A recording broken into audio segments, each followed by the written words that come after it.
Ола, друзья! С вами Яра. И сегодня, в разгар летнего зноя, мы будем готовить каталонский соус ромеско. Ромеско – это один из моих любимых соусов. И мне кажется, я его обещала приготовить вместе с вами. Сегодня есть повод, поэтому начнем готовить.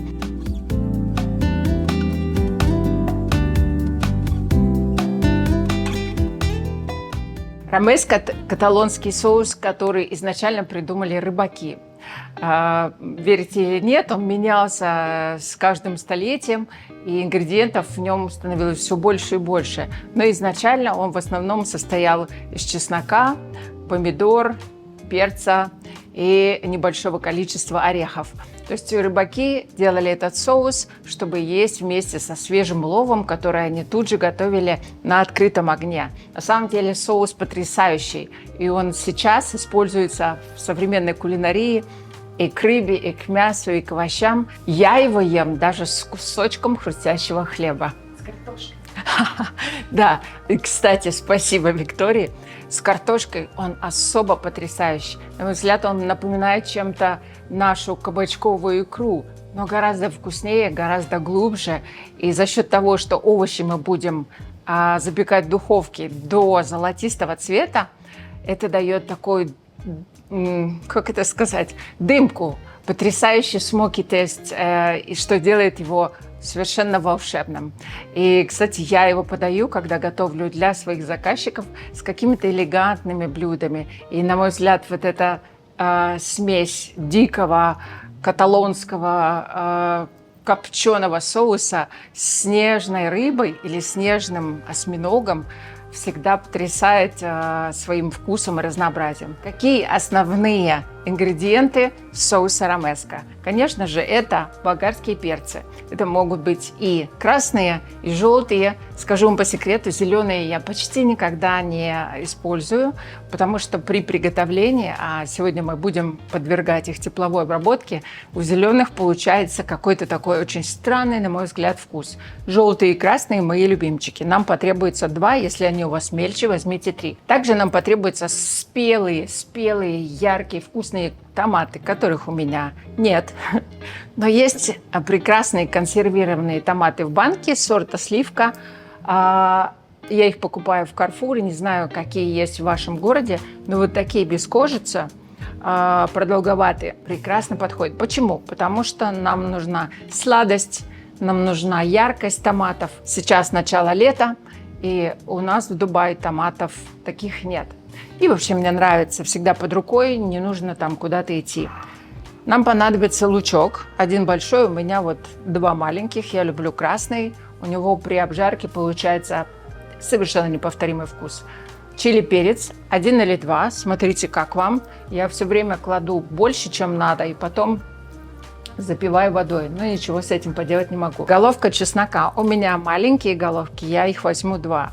Ну и потом чеснока никогда не бывает мало или много, да, много. Миндаль, который по нашему уже с вами известному рецепту, который есть у меня в лайфхаках, мы помыли, очистили и просушили. Вот такой он хрустящий миндаль, который будет служить основой нашему соусу. Сюда же каталонцы добавляют хлеб. Но мы с вами в преддверии лета не будем этого делать. Если вы не следите за своей диетой и не стройнеете к сезону, то вы можете добавить кусочек сухарик хлеба. А я сегодня добавлю прекрасную альтернативу, которая нисколько не сказывается на вкусе и текстуре. Это кедровые орешки. Буквально столовую ложку или 2, и они у нас заменят хлеб. Также нам понадобится хороший красный винный уксус. Это у меня из Модены. Вы можете использовать красный уксус, который есть. В идеале хересный, но и без хересного будет классно. Оливковое масло только холодного отжима. Прекрасное. Соль, перец. И что мы еще? Мы можем еще что-нибудь добавить от себя. Я еще люблю добавлять лимон, потому что, как мы говорили, лимон усиливает, поднимает совершенно другой уровень все блюда.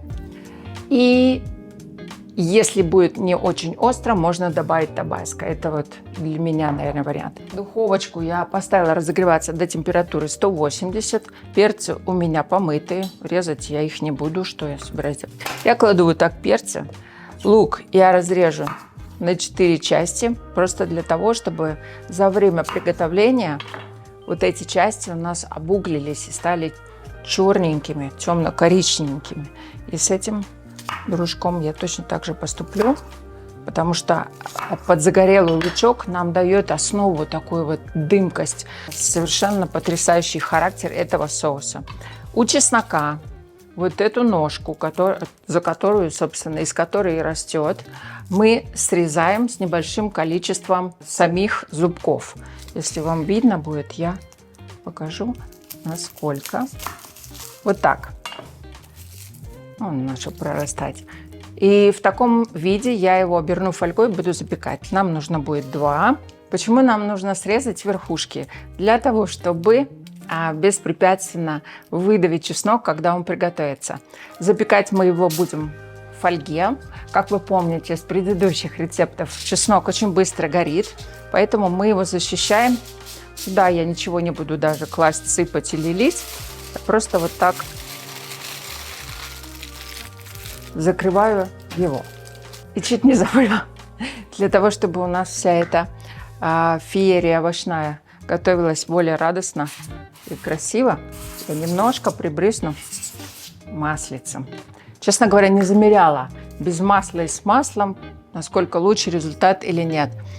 Да мы сегодня как раз это с вами проэкспериментируем. И отправляю в духовку на 180 градусов 30-40 минут, но смотрим по степени загорелости.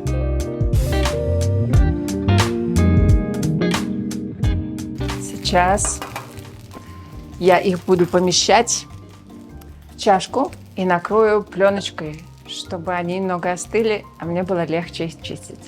Хочу заметить, что вот лучок у нас поджарился, и перчик поджарился, но у меня духовка достаточно сильная, и в течение приготовления я их перевернула 1 раз. Смотрите по вашей духовке, если она у вас супер-турбо духовка тоже, то вы переворачивайте.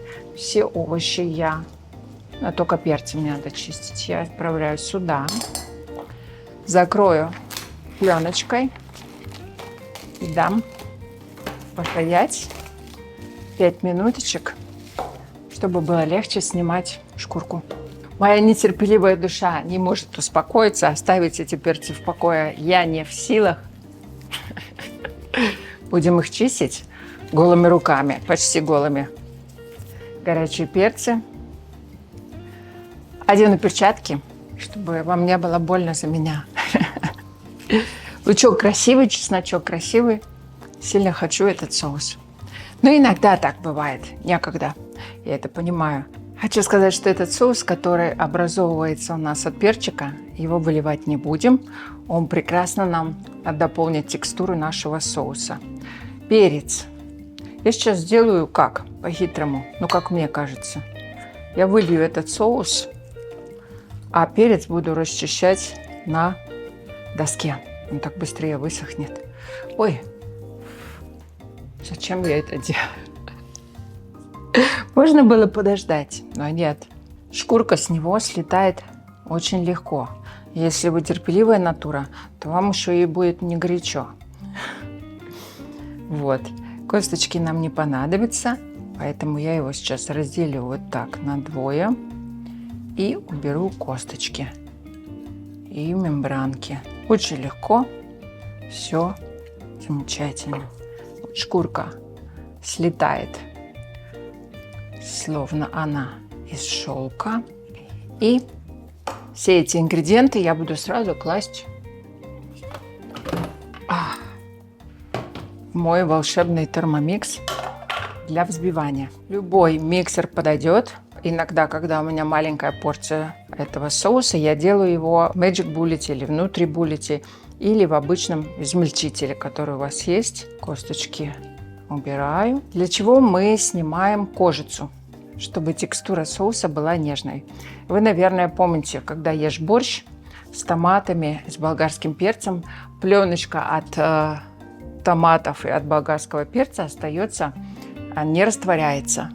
У нее очень плотная текстура, и она отслаивается от поверхности овощей, и потом просто плавает, как пленочка. В нашем соусе она будет утяжелять текстуру, а я же хочу добиться более шелковистой, нежной, однородной текстуры, чтобы соус у нас был как музыкальная композиция.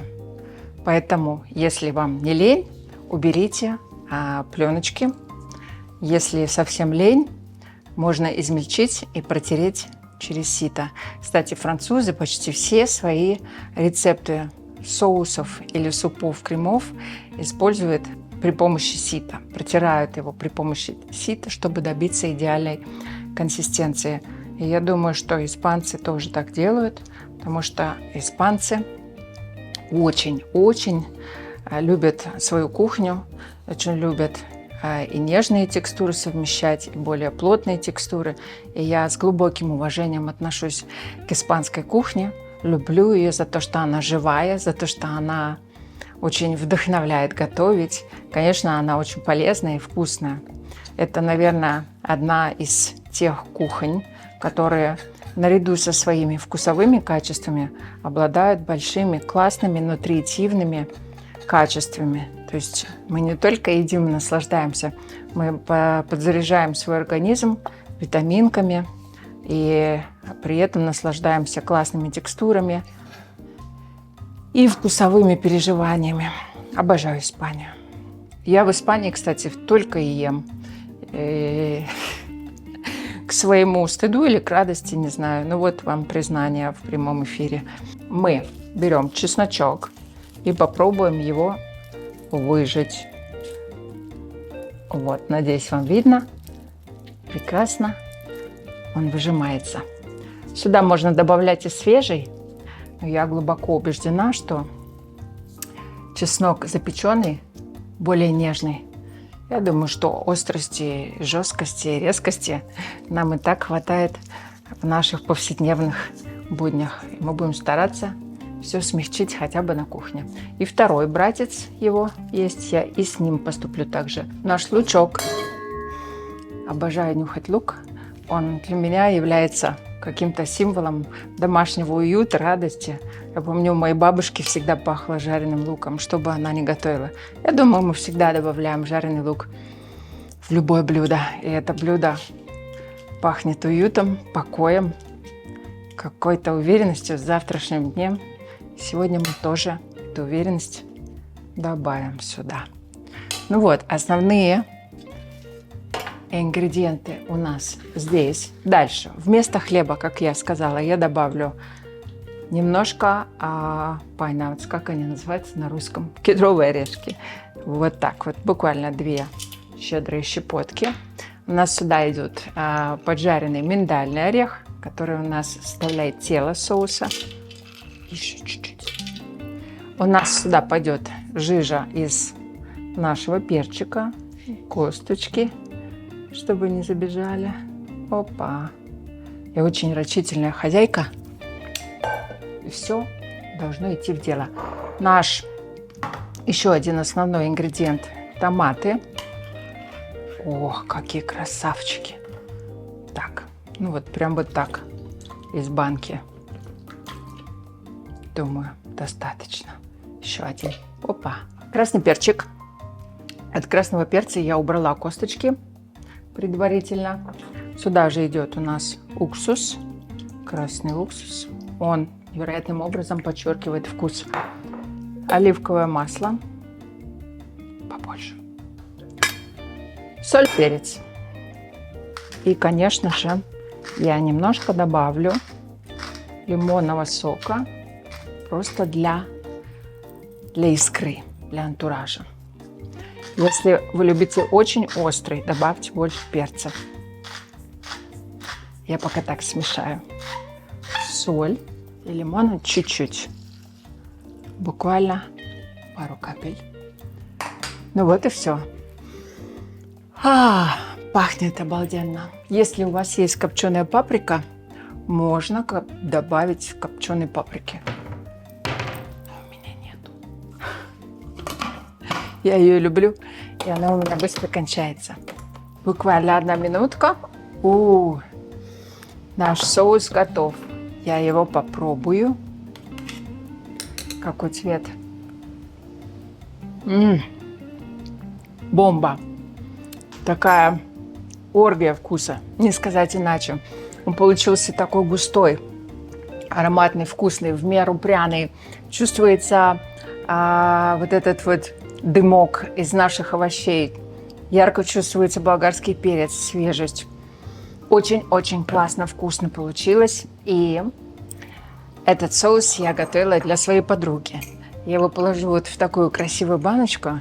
Я думаю, ей будет очень приятно получить его в подарок. И вечером, после того, как она придет, сядет на кухне, съест его с чем-нибудь, что у нее есть. Я иногда делаю такие маленькие подарочки своим любимым людям и друзьям, потому что порой у нас не бывает времени для того, чтобы побаловать себя такими рецептами, а когда кто-то о вас позаботился и преподносит такой подарок необычный, который нельзя купить, это, согласитесь, дорогого стоит и очень приятно. Я уверяю вас, если вы подарите своим друзьям или родным такую баночку с соусом, они обязательно вернутся и спросят, а что это был за соус? И тогда вы блеснете своими знаниями на кухне. Вы можете хранить этот соус в холодильнике, а также вы можете его заморозить. Он прекрасно держит заморозку, и в случае, когда к вам придут гости или возникнет случай, у вас всегда наготове. А с вами была Яра. Я вас благодарю за просмотр. Подписывайтесь на мой канал, оставляйте свои комментарии, пожелания, что еще вам было бы интересно узнать.